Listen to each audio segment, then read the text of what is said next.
All right, here we go. This is Hawk Talk on Melrose. I am Collin, joined today with Tyler. On this episode, we are 100% talking some Hawkeye football.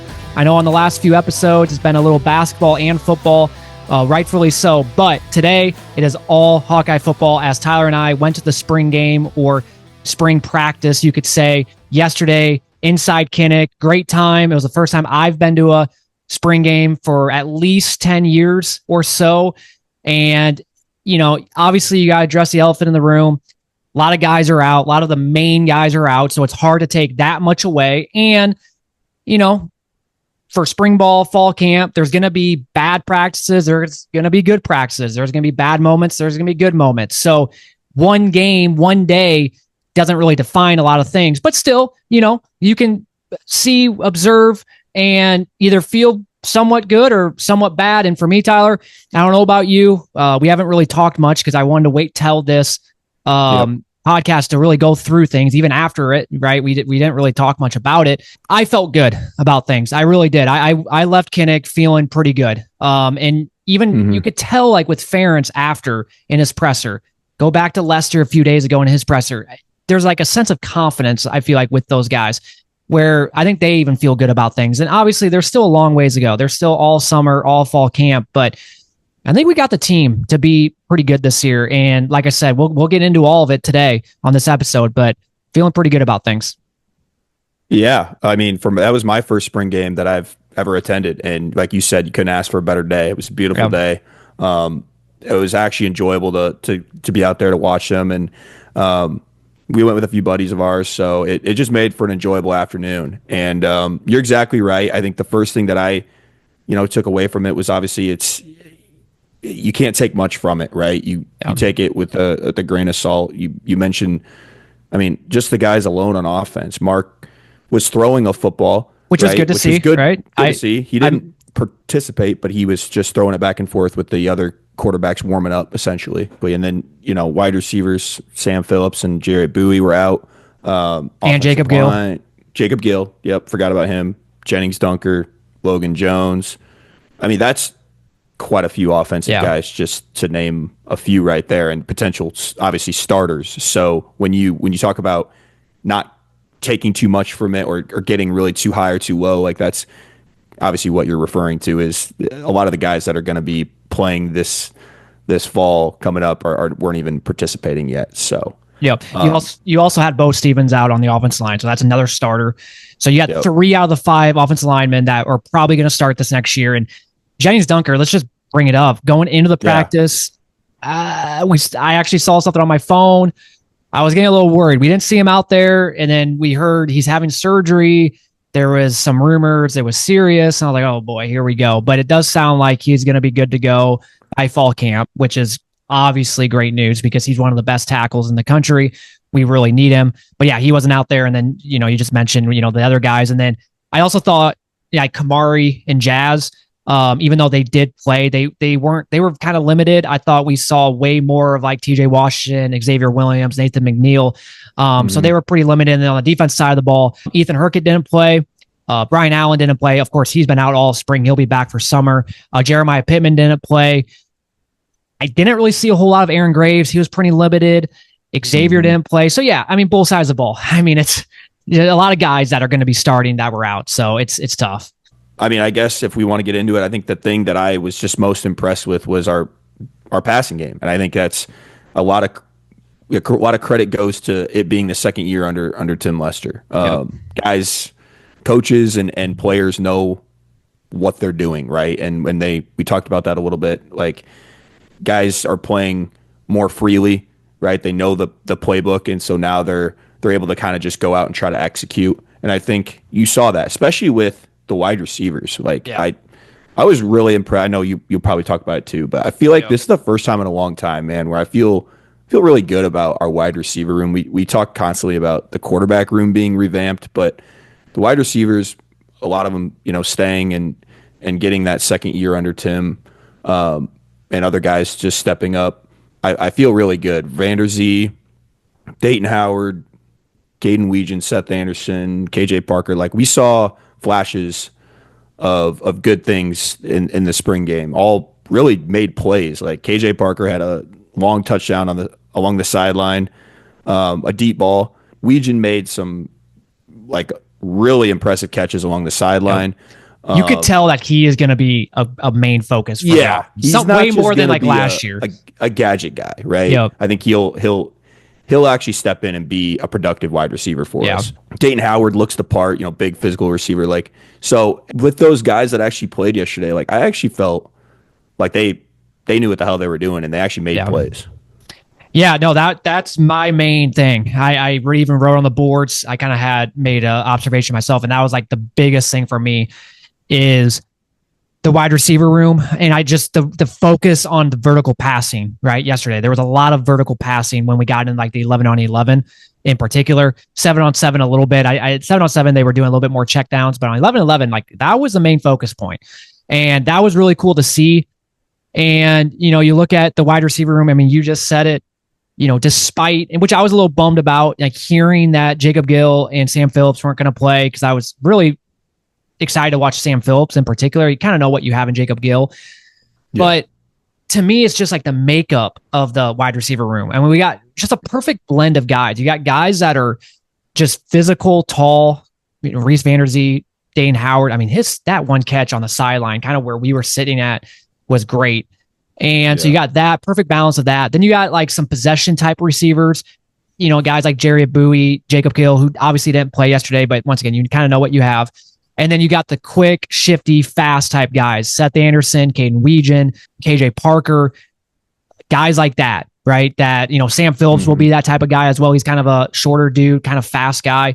So that is what I love. And yesterday, despite not having our quarterback one out there, they were making plays. They were getting open. I mean, that's the biggest thing for me is like the separation. That's something that we have lacked for a very long time, is wide receivers getting separation. And yesterday you saw that in moments, and it was really cool to see. And man, we have come, think about how like just a long way. I mean, just 2-3 years ago, we were going into the season with one scholarship wide receiver for that day. I don't even know who were we playing. I think it was maybe South Dakota State back in 2022. I mean, it was literally Arlen Bruce was the only scholarship wide receiver, because the other guy, we had some injuries, but even that though, it showed like how small depth we had that year. Even with 2 or 3 guys being hurt, we were down to our last scholarship wide receiver. Not good. This year, and hopefully everybody can stay healthy. But yeah, if there are 1 or 2 injuries, man, you got another 8-9 guys that you feel somewhat comfortable with. And so I'm really high on this position group. We've heard nothing but good things this spring about how they have taken that next step and how the passing game has taken that next step, which you kind of were hoping for. I think that's going to be the biggest positive out of spring, was just getting the passing game where it needs to be at. Still a long ways to go, but it's a great sign going into summer and fall. The other thing that I actually was pleasantly surprised with was it was pretty vanilla, but we saw some cool formations and plays, right? We saw pistol formation. We saw kind of a little end around where the wide receiver kind of came behind. I think it was Hank Brown at the time, and he kind of it was like an RPO where he faked it to the running back, and then he kind of kept it on like an option, and he could pitch it to, I can't remember what receiver was coming around the end, but he decided to keep it. I think it was Seth Anderson, maybe. Yeah. Might have been Seth, and he ended up keeping it and rushing for a touchdown. So I thought I hadn't seen that play like ever. So saw that. We saw Weegan on a reverse. That was a cool play. Which it was kind of a little trick play. Like it was creative, and I think maybe some of that was maybe for the fans. I don't know. But and honestly, I'm glad you brought that up, because I kind of went in thinking that we were going to be very basic, because obviously you don't want to show a whole lot, but I thought we actually did a little bit more than I was kind of expecting in that front, where, kind of some unique plays.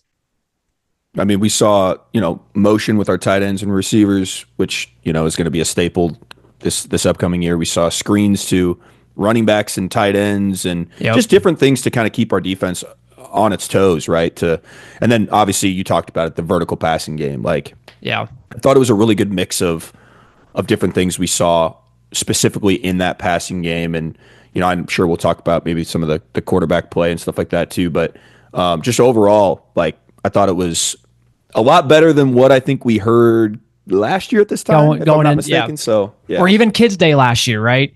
Right. So yeah, let's go to the quarterbacks because yes, go back to Kids Day last year. I put this down. Cade McNamara went 8 for 24 for 20 yards at the Kids Day scrimmage last year in August, which is a little bit different than spring ball. Because spring ball, if you look kind of bad, it's like, well, okay, at least we still got summer, fall camp. But like by Kids Day, you want to look a little bit more seasoned. And so for Cade McNamara to go 8 for 24 or 8 for 24 for 20 yards, not very good. And when you put, and I actually got this from Chad Lasticow in his article today, he charted down for Jackson Stratton yesterday, just in his first series for 11 on 11, where the offense went right down the field, he went 4 for 5 for 64 yards on that first drive. So shows the progression, right? Correct. I think the quarterback room, and this would be a bigger discussion if Mark was out there. I thought they all had moments that were good, but I think they were all still pretty inconsistent, which to me, if we didn't have Mark, I would be worried then, right? Because it's like, man, like, I don't know. Like, I don't know who our true quarterback QB1 will be. But for me, it's all about just finding that backup for Mark. And we just got a guy from Wake Forest. I forgot what his name is. I'm not even going to try to pronounce it. I could look it up right now, but Heklinski people are going to know who I'm talking about. So bringing him in is huge. He'll come in the summertime. But I thought if I had to pick, okay, who was the best? Definitely probably Jackson Stratton. I thought he looked the most comfortable at times. I thought Hank Brown had some nice throws here or there, but I just don't think he had that good of a day. Which once again is fine because once again we're mainly focusing now on okay, who's going to be the solidified backup to Mark, right? As long as Mark stays healthy and we know what we have in him, or we think we know what we have in him, we hopefully don't have to worry about any of these guys. But you want to find that solidified backup. And like I said, I think Jackson Stratton had probably the best day. He had that nice ball to Seth Anderson for about 20 yards. He had that one really nice throw to KJ Parker, and that was on a third down. And I think that was a play that the defense, I'd have to go back and look, but I'm pretty sure they were doing a blitz at. So it was a good throw.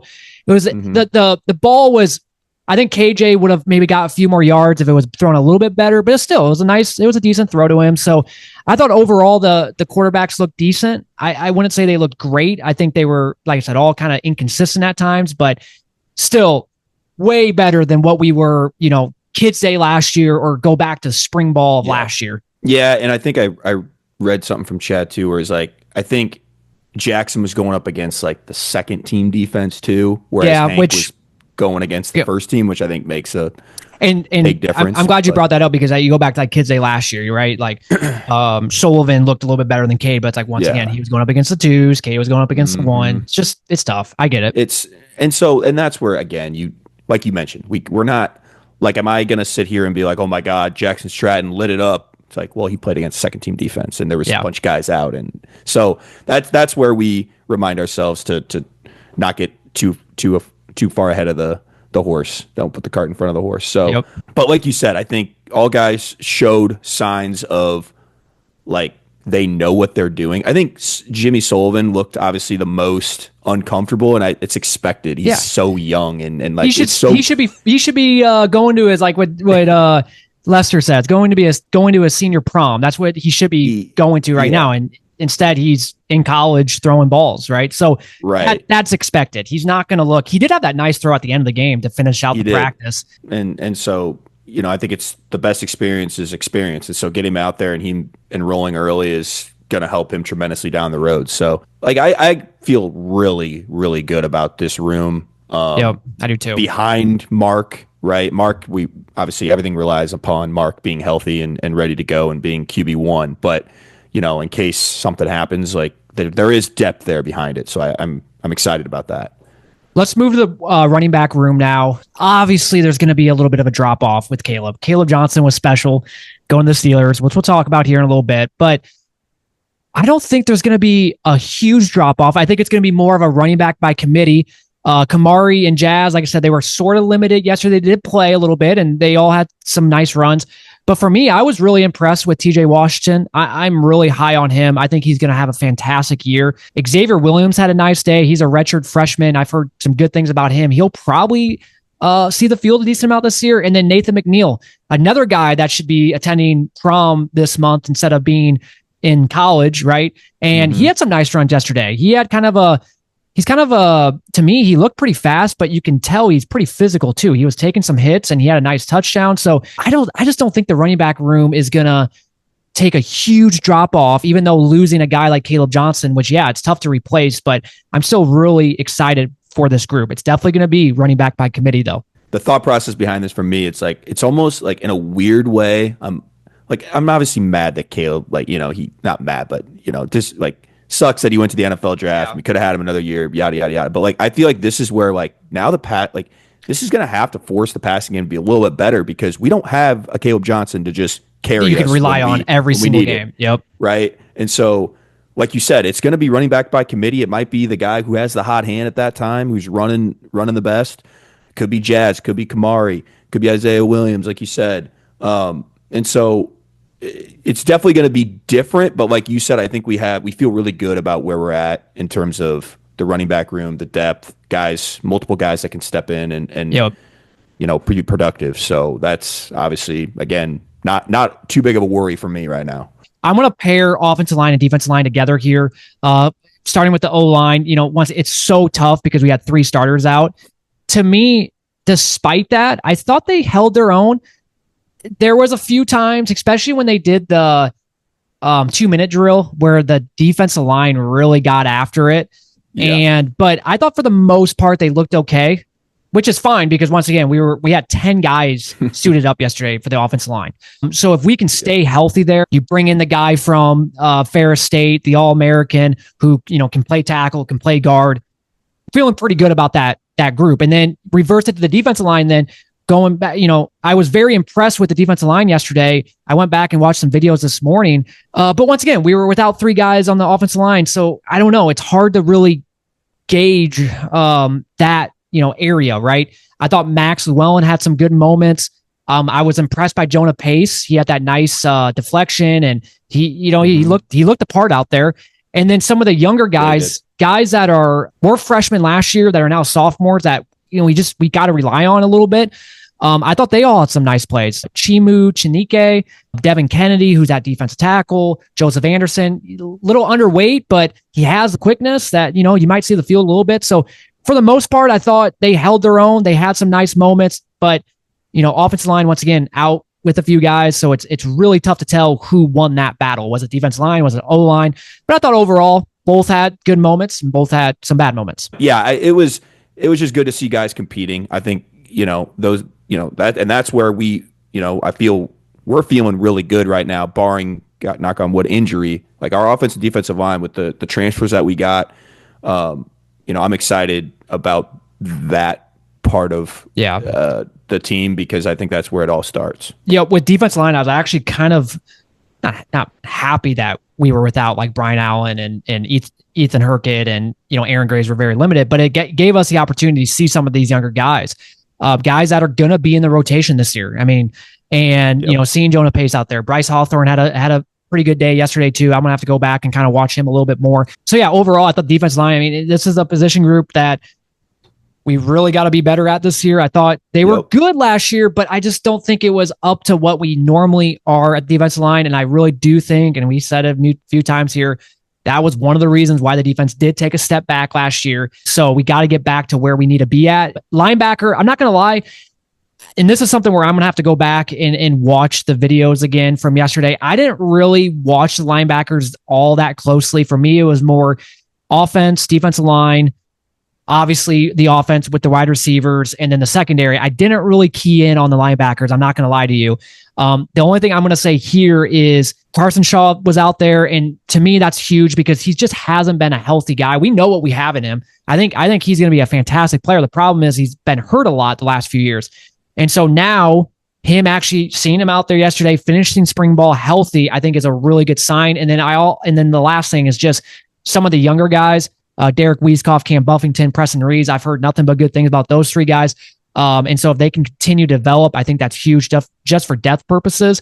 But I think Jaden Harrell and Carson Shaw are going to be the 2 guys that are going to be the guys for us. And they obviously big shoes to fill with Nick Jackson and Jay Higgins. But like I said, I'm going to have to go back and rewatch the videos from yesterday to really focus on those guys. I don't really want to talk a whole lot about it because I didn't really focus on the linebackers too much yesterday. Yeah, and Weeskoff had an interception Yeah, I think he it was on did. Stratton. So it was kind of a batted ball, and he was able to pick it out of the air and take it back. So that was good to see. And then secondary, I'm not going to lie to you. I was actually given, we just talked about the wide receivers and, they had a, great day, but I thought the secondary had a really good day. In particular, TJ Hall, I think he wants to make it known that, hey, people are not maybe giving me the benefit of the doubt, but it's my time. And he came out yesterday and he looked really good. And Cohen Entringer looked really good. Zach Lupmar, I'm feeling actually after yesterday, feeling better about this position group.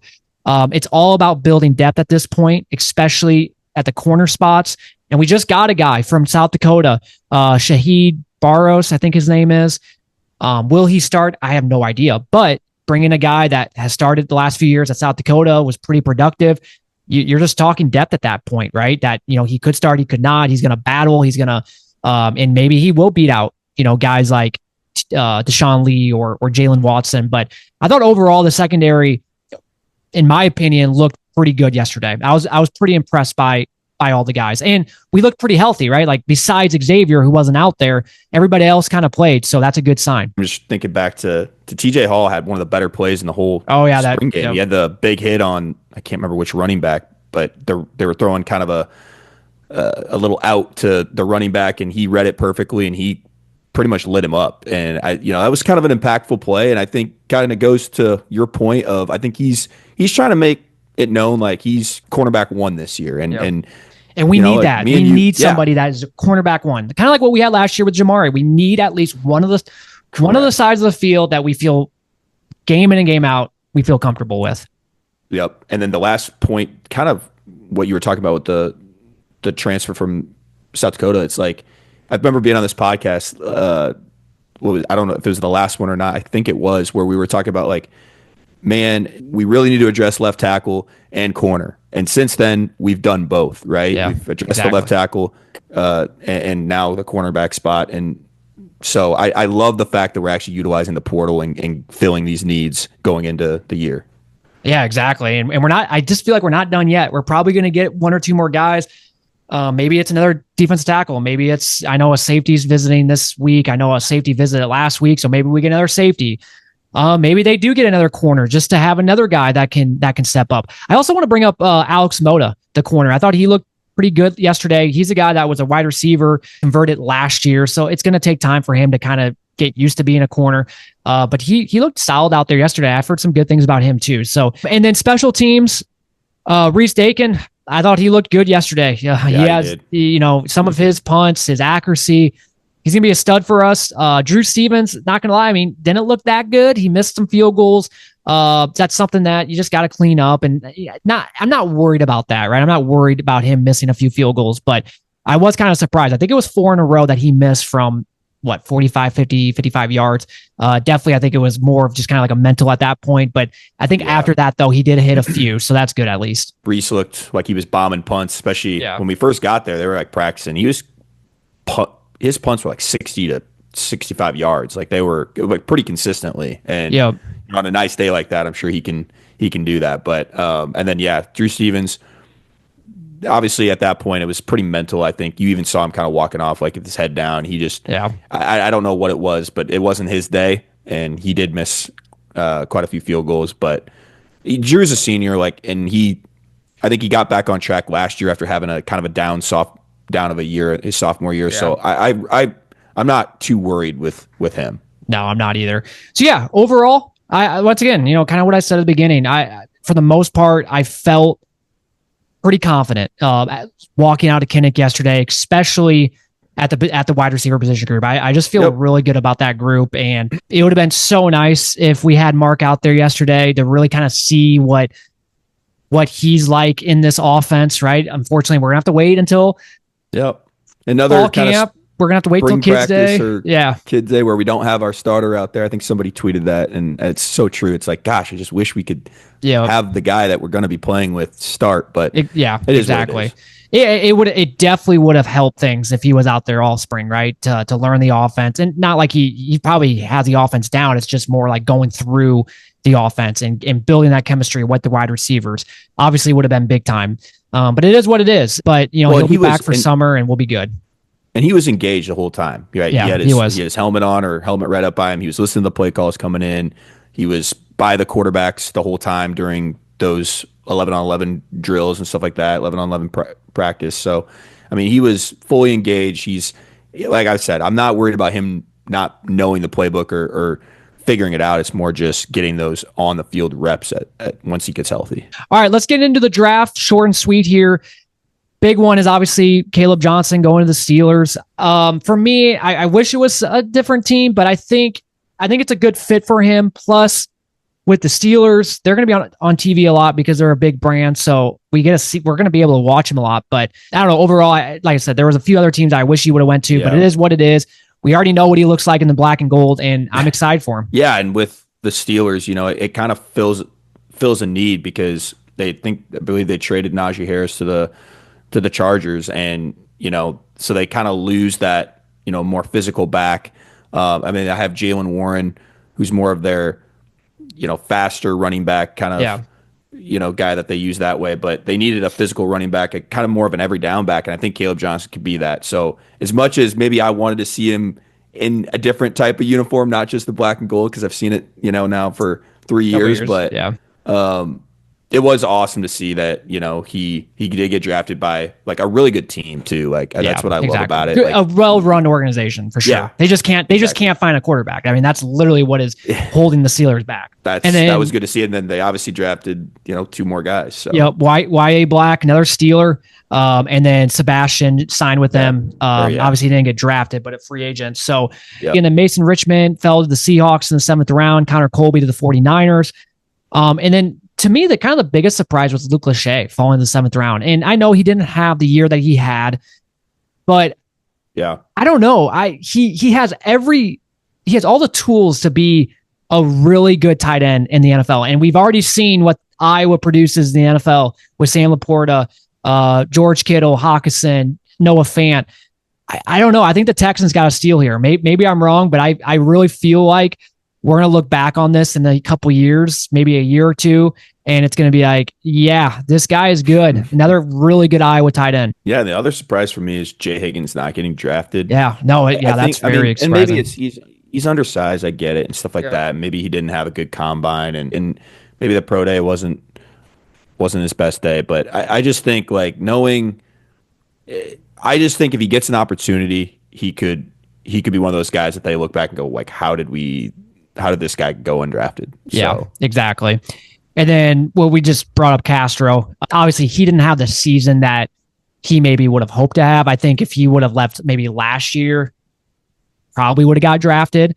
But, he's still going to get an opportunity. And I think he's the type of guy to me, I think he's going to be a good special team type player if he gets a role in the NFL. I don't know if he's ever going to be a solidified starter because I really don't know what position he really is going to be. Is he going to be more of a nickel type guy like DeJean, or is he, will he play safety? I don't really know about him. And then Jamari Harris, which I figured this was going to happen, especially kind of sitting out the last few games, I think hurt his draft stock a little bit, kind of show, I don't know, maybe it's more of what type of character does he have? But I kind of figured he wasn't going to get drafted, but he did get signed today by the Tennessee Titans. So he's going to have an opportunity as well. So overall, we had 5 guys drafted, few more. I think we had our long snapper. He went to the Bears. So we had 5 guys signed and then 5 guys drafted. So overall, a pretty good showing for Iowa. I would have just thought that some of these guys maybe would have went a little bit higher.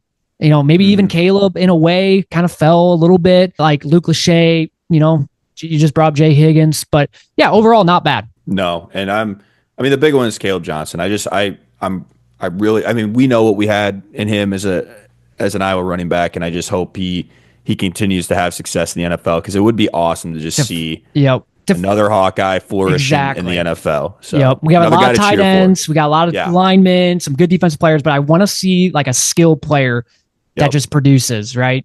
Because then other guys go, hey, another running back, down the road goes, maybe I go to Iowa where they run the football and I can make it to the NFL. So, I had an episode about that, or I talked about that on one of the episodes back in the fall. I said, man, if we can continue to with this new type of offense, produce at the running back level, we could start bringing in some good guys and then, start seeing some more guys in the NFL, right? From Iowa.